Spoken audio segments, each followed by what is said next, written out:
This armor looks like a basic fighter. But no, mods are officially out on console and PC in Baldurs Gate 3, and today we will be making HEXBLADE Warlock Build. So, for today's build I will use modded race, and this race will be a Varial. It's like a Simar but with some bonuses, with fly action, so pretty cool winged race. In my opinion it's looking like amazing, but you can make any race you like, it will work. What you need for this build is Warlock subclass mod. And yeah, if you're interested in different classes, make sure to write a comment so I will make some modded builds too. The mod we will be using today will be HEXBLADE Warlock. You have made your pact with mysterious entity from Shadowfell, a force that manifests is sentient magic weapons carved from stuff of shadows. So basically you will be playing as Warlock with a focus on your blade, HEXBLADE of course. We will unlock proficiencies in martial weapons, so basically we can use any weapons as fighter or any other martial class, and also we will be able to use medium armor and shields. Cantrips will be completely the same as with any other Warlock classes. We will go with Eldritch Blast and Minor Illusion, but HEXBLADE comes with different and nice actions. So, first of all we got HEXBLADE Curse, a curse that you will apply on your target until the target dies. And we will deal additional damage and also roll critical hit even on 19. Also, if target is defeated, we regain some hit points. So pretty nice kind of substitution to our Hex. And from level 1 we will have bind weapon action. We can bind any weapon without two-handed property. And we will be able to use charisma instead of strength or dexterity for attack and damage rolls. That's one of the most favorite Warlock subclasses in D&D, and you definitely want to try this one. So, for spells, we get access to Shield and Wrathful Smite spells from level 1, and I guess it's a no-brainer to go with them. For background, I'm going with Soldier, and that's our ability distribution. So, we want to focus on Charisma and add some Dexterity and Constitution to have survivability and also initiative with armor class, since we will be going with medium armor. If you're trying to make the build completely same as mine, you will have a Varial race with additional race bonus to dexterity, and you can go with 10, 16, 16 and 17 in charisma, but you will be fine with 14 points in dexterity and constitution, and just make sure you have maxed out charisma at 17. So it's time to level up. But first of all, let's see what we can do on early levels. So, coolest part, with HEXBLADE you don't need to bind your melee weapon, you actually can bind your range weapon too. The difference between Pact Blade when you play normal Warlock, you need to be proficient with this weapon, and since we got martial weapon proficiency, we will be proficient with any weapon type in this game. But you need to make sure it's not two-handed weapon. HEXBLADE Curse is nice bonus action that you will get in early game, and while you're cursing enemy, then you need to only attack him and gain additional damage with health restored. As always, you can use your Eldritch Blast to destroy enemies if needed, and if you play in the same race as me, you can fly over the battlefield to completely destroy anyone that comes in contact with you. When you reach level 2, that's where the fun will start to begin. So first of all, we got completely same spell list from basic Warlock, and I would go with Hellish Book on this build, since sometimes we want to use Shield to negotiate damage, and sometimes we want to retaliate with fire damage. That's a nice option to have in your arsenal.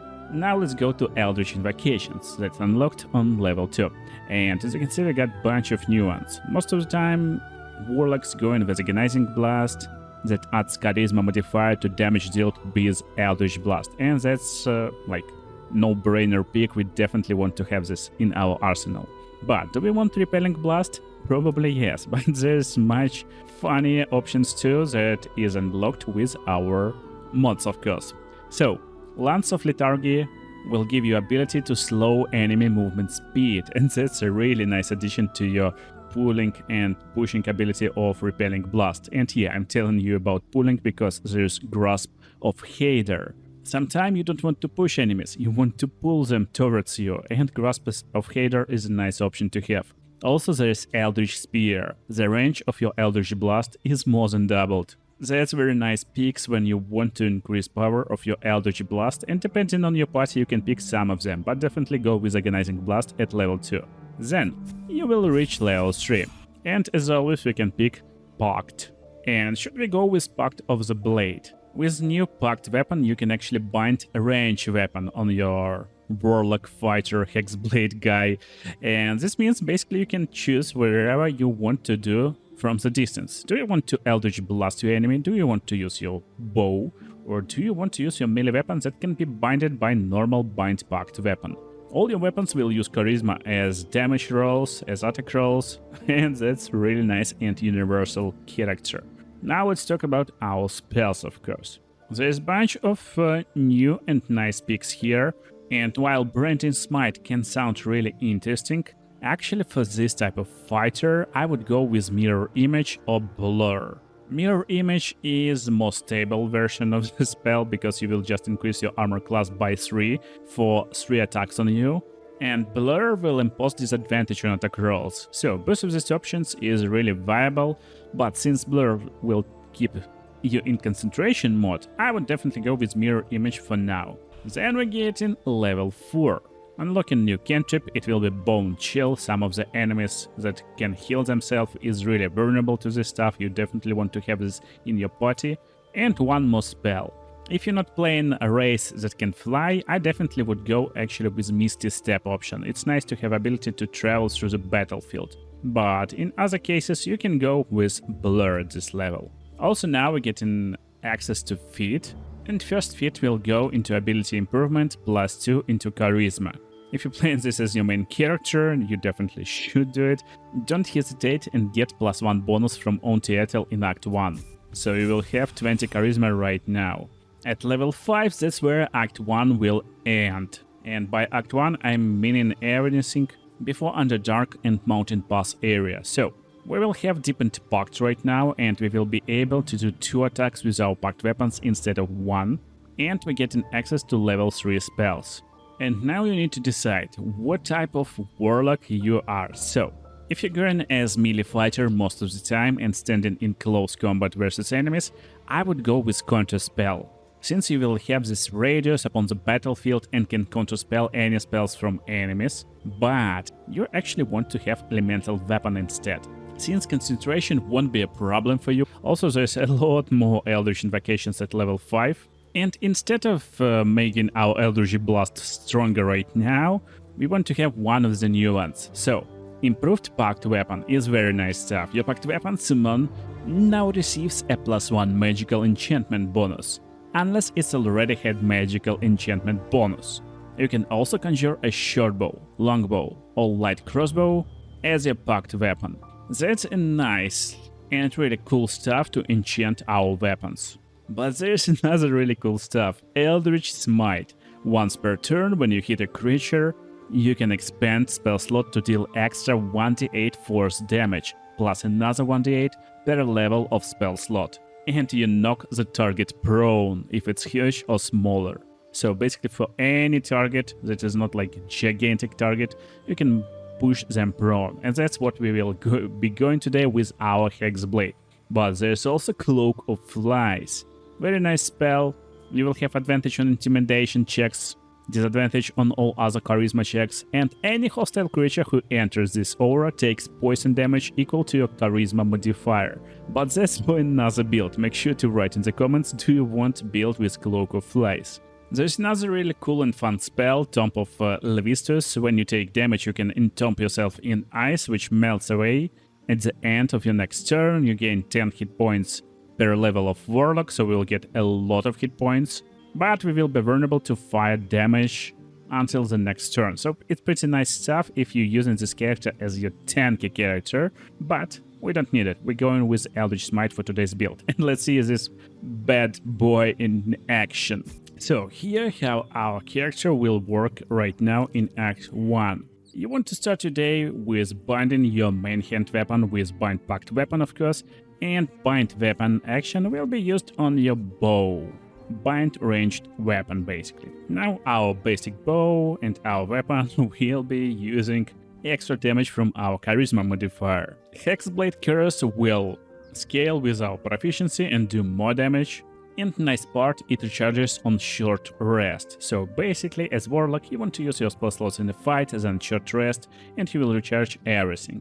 In a fight scenario, everything is really simple and straightforward. By the way, before the fight, before you get a lot of cool weapons, you can summon Pact of the Blade weapon, and there's a bunch of really nice ones. Because with this awesome mods, you can summon Morning Star as your weapon, and it looks really nice and amazing in my opinion. So, what to do in a fight? Basically, it's easy and straightforward. You just use your bonus action to cast Hexblade Curse on one of the targets that you want to destroy first, and then just fly towards this target and attack. It's as easy as playing fighter. Make sure to go into reaction menu and turn on Ask button on Eldritch Smite. So do you want to do it or not? And as you can see, at level 5 you can do from 4 to 32 force damage. So let's see the damage right now. That's crazy. Hexblade Curse doesn't work the same way as your Hex. So make sure to use it on really strong targets that you want to have additional damage at. And of course we will be able to make 2 attacks in 1 turn. That's why it's a nice idea to have bow in your arsenal, so if you can't manage to go and attack another target, you definitely really easy can do it. When enemies attack you, you can cast Hellish Rebuke, of course if you got some spell slots, but most of the time you will have some. Just make sure you know what damage you can do with your Eldritch Blast instead of your bow. So if your bow doing not a lot of damage, definitely switch to Eldritch Blast. And yes, this numbers is not correct because we will add +4 from our Charisma to these rolls and can do it 2 times. So bow is not always an option of course, but nice stuff to have. Just don't forget, when you attack with your bow, it takes your action point. And this bind weapon doesn't give you extra attack with your short bow. It's kinda different passive, it's not Pact weapon, so that's why you want to have Pact of the Blade active, and your bow won't give you extra attack. Still, it's nice to have ability to counterspell enemies when you need with your reaction so you avoid some damage, but you will avoid most just by casting Mirror Image. Very nice stuff to have for HEXBLADE Warlock, to cast, go towards your enemies, and smash this boy. That's how this class works in early levels. Oh geez, so it's time to talk about gear in early levels in Act 1. You want to focus on any good medium armor you can find. And funnily enough, there is not a lot of really insane weapons in this act, so you probably want to stick with Pact of the Blade summoned weapon all the time, just picking the right for the right situation. For example, Morning Star is piercing damage weapon, so if enemy is vulnerable to piercing, then definitely go for this weapon most of the time. So most of the time, Morning Star will deal with all the enemies in this early act. And that's why let's talk about later stages of the game. So, Warlock level 6. That is pretty nice and fun level. First of all, we get a new bonus action. We will be able to summon the Soul of Perished Target to fight under our command. That's insanely cool. Of course, we get in extra spells, and for spells actually you can go with utility or zoning stuff, like Hunger of Hader for example. Then we're going for level 7, that's where we unlock spells of level 4, and that's the cool one. Staggering Smite, the new one. 46 psychic damage, possibly stagger your target, it can't take reactions, and is more likely to miss for 1 turn. It uses action, bonus action, it's concentration spell, so you need to keep concentration for 1 turn, but it's pretty pointless stuff in this situation. Definitely go for this extra cool smite when you need to deal with some crazy enemies. And that's a hard choice at level 7 actually. So, new Eldritch Invocation, Relentless Hex. Your curse creates temporary bond between you and your target. And as a bonus action, we can teleport right to this target. It's pretty fun stuff, but since we're playing a race that can fly, and probably you already can fly at this point of the game, maybe not, or we can use some spells and other stuff, I actually like to have improved Pact weapon right now to have +1 bonus to our weapon. And also it gives us summon range Pact weapon, so we get in this ability to summon range weapons and actually decide how we want to play right now. It's so versatile and so cool class. At level 8 we can pick our feat, and that's where we want to decide. If you're going with melee like character most of the time, then go for Sentinel feat. It will give you ability to use your reaction to attack enemy once more when they attack nearby allies. As for spells, you can go with whatever spell you like actually, but Phantasmal Killer looks really insane. You will haunt your enemy and they will take psychic damage every turn, 4d10 psychic damage. They won't be able to move, have disadvantage on ability checks and attack rolls. It requires concentration from you, but it's really powerful, and also it requires wisdom saving throw from your enemy. And wisdom is not most common like stuff on your enemies in this game, so Phantasmal Killer looks pretty fun on this type of character, of course. So what we will have at our disposal? First of all, we will be able to summon a range-packed weapon, and it can be a bunch of different stuff from longbow to heavy crossbow or whatever you like. But probably we'll use your like basic stuff like shortbow or something like this. You know, some good weapons in this game. And now you can use improved packed weapon, Cantrip. It's Cantrip, and you can use it on your melee weapon, for example, for this build. And now we get improved weapons that got enchantment. And since it's Cantrip, basically you can imbue all your weapons with this stuff, but you need to pick one. So it's either bow or your melee weapon. You can choose it before the fight, based on what fight you will be facing. But right now let's go and ask some goblins about what they think about our character, of course, so I can show you the power we can like unleash on our enemies. So I hope you know how Phantasmal Killer works, and it's definitely amazing, but most of the time we want to go into melee range and attack our enemies. Staggering Smite is just insane. It will do from 10 to 37 damage. That's just crazy. That's just crazy. Extra damage with Hexblade Curse and more chances to critical hit, of course. And technically you can do it 2 times. So as you can see, we used 1 spell slot, and with extra attack right now, we can do it once again. We can do it once again really easily. So he's staggered right now, that's crazy. And while Staggering Smite is cool, it's doing just from 10 to 37 damage. You know what? Eldritch Smite right now at this levels will do extra 5 to 40 force damage on hit. And that's like insane amount of damage that you can like unleash on your target. So never forget to use this stuff. Oh my goodness. How Summon Spectre will work. So Spectre is basically ability to use your bonus action to summon any enemy you like. For example, Zakrak, and he will become our Spectre, but in reality it's kinda like zombie. So the zombie will have some extra HP, not a lot of like basic HP, he can jump, but don't treat this bro as normal zombie, because he using Life Drain as his basic ability. He strikes with Vitality Draining Curse, dealing from 3 to 18 necrotic damage, and cursing his target until long rest, reducing hit point maximum by 2d8. And that's pretty strong, dude, in my opinion, and really fun. Still, he comes pretty late in the game, but you know, extra body in a fight is never a bad stuff. But the most power comes from our gear, of course. So, what we want to have at these levels. The best weapon, in my opinion, will be a Blood of Lathander. First of all, you can't be downed, you will regain hit points and resurrect yourself. But also, it's +3 weapon that you can get basically in Act 1.5. And with our awesome improved packed weapon, it will have +4 enchantment. So chances to hit will be insanely high.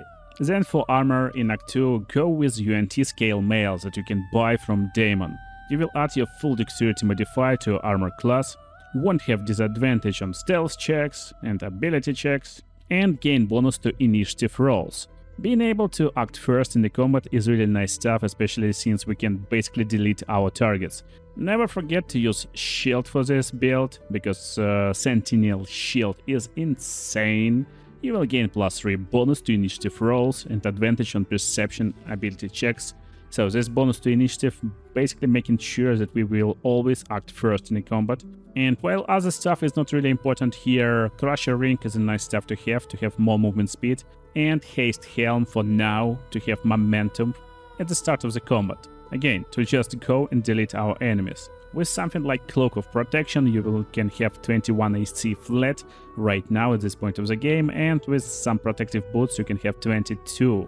That's really nice and really strong character, of course. So you probably want to see how it looks against tougher opponents.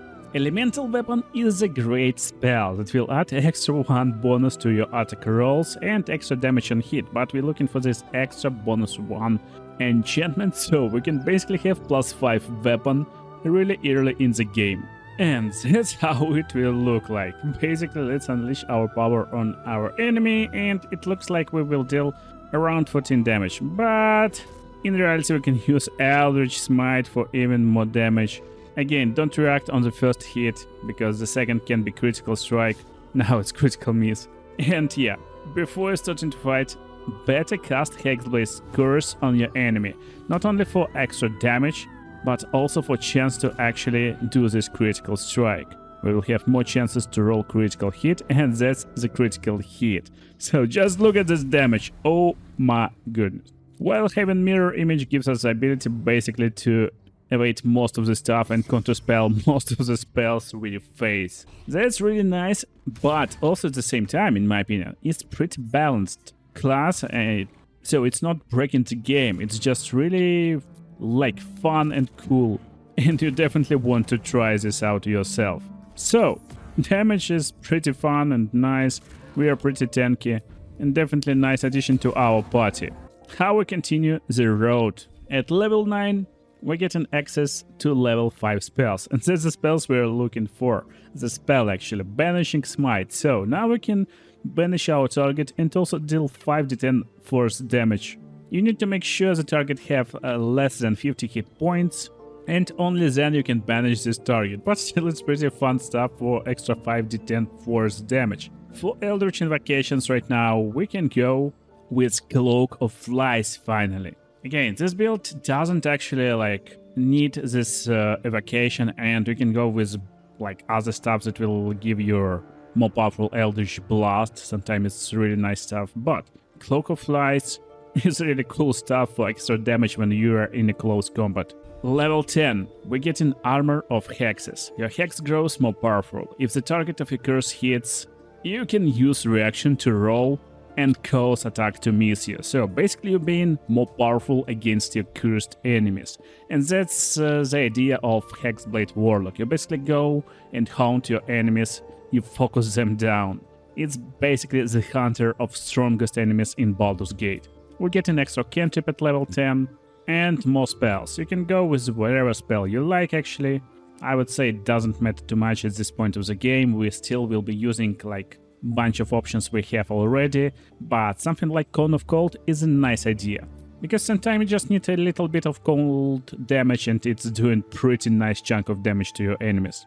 So level 11, we get a Mystic Arcanum, and that's basically the choice of super cool level 6 spells. And you will be able to cast this once per long rest without using spell slot. So while Create Undead is a fun stuff to have, and you will be able to basically summon a mummy for yourself, there's a wink in the game that will give you ability to summon undead. And probably you don't need this extra body in your party with the spell. Flesh to Stone is not a great choice, because Constitution saving throw is really hard to unleash at the Act 3 of the game. That's why, in my opinion, Circle of Dash is the best spell to choose when you want to have some necrotic damage also in area, so it targets a lot of creatures in area.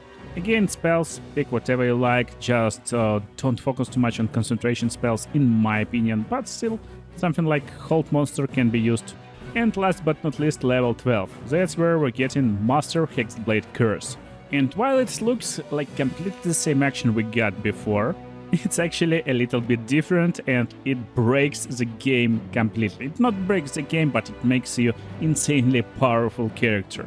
Of course, we can pick most spells, so pick whatever you like, it doesn't matter. As always, Armor of Agathos is a nice spell for this build actually, I forgot about it, but you can pick it even early if you like. For last Eldritch Invocation, just go with Life Drinker. Attacks made with your packed weapon deal additional necrotic damage equal to our Charisma modifier. And for last feat, I would go with Staff, just for extra HP. We want to be tanky. So, To finish things off, we want to have something like burst right that we can get in the later stages of the game to max out our charisma at 22 for even more damage. In Act 3, definitely look for Armor of Agility. It's just bonus and better armors than UNT scale mail that will add full dexterity modifier.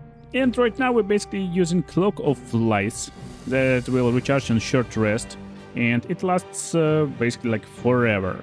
So there's no like real reason to not use it. We can easily cast Shield to be insanely protected from enemies, and they got no chance to hit us basically. Or almost no chance, of course. So what changed with our Master Hexblade Curse? By cursing our target, we can easily unleash insane amount of power at them with our crazy buffed weapon. And by crazy, I really mean it. Just look at the damage. And let's not forget about Eldritch Smite. Oh my goodness. By the way, don't forget to turn on reaction asks for your Eldritch Smite when you level up and when your Warlock spell slots level up too. And yeah, coolest part, this hex doesn't require concentration. Now you can reapply Curse whenever you slay a target as free action, so it doesn't even take your bonus action. You just curse next target and go straight for him, deal an extra damage and just destroy an enemies as you wish. That's just insane. That's basically how it changed. Now you can apply 2 curses this time. Oh my. I don't know about you, but I'm definitely making my next playthrough as HEXBLADE Warlock. It's insanely fun. And yeah, oh yeah, crazy stuff, crazy class, you will enjoy it. I hope you enjoyed this video, make sure to watch other cool builds on the screen right now and see you in the next videos, guys.